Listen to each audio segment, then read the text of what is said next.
marka hore waxaan xaggan idinka leeyahay dhammaantiin aniga oo dhan idin kala qaadqaadeen marti sharafka assalaamu calaykum waraxmatullaahi wabarakaatu sidii hore loo yiri walaalahay u yiraahdeen salaadiintu u yiraahdeen adeerkay u yiri Sheekh Cabdilaahi horta farxad baanan hadli karayn marka hadalka waxaan ku koobayaa un duco ma sha Allah ربنا آتنا في الدنيا حسنة وفي الآخرة حسنة وقنا عذاب النار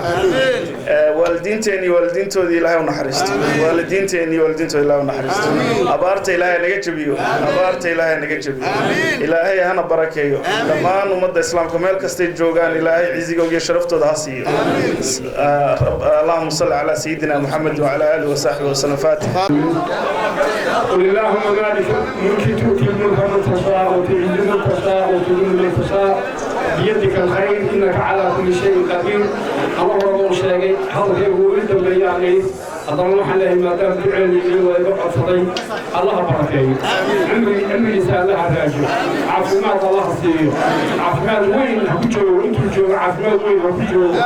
حسنتك بالحي القيوم اله حي قيومك ايام ما جنجليه كاغا دغلي ان iyo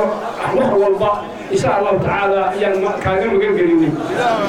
حسنتك بالحي القيوم الذي لا اله الا هو اله حسن حسن كاغا دغلي حجاب ان كاغا دغلي inuu kuma qabato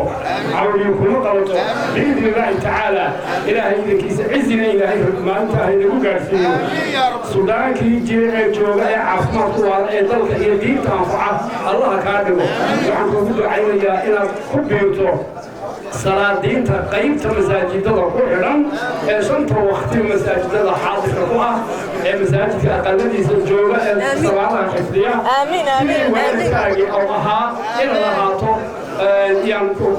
محيي الله سبحانه وتعالى كان قبرينا يا waxaan ka baryaynaa hadda salaadiinta ay ku jooga in maxayida ay ku kala galaan adiga tanada shaqada qaata noqoto alxamdulillah rabbil alamin allahumma salli ala sayyidina muhammad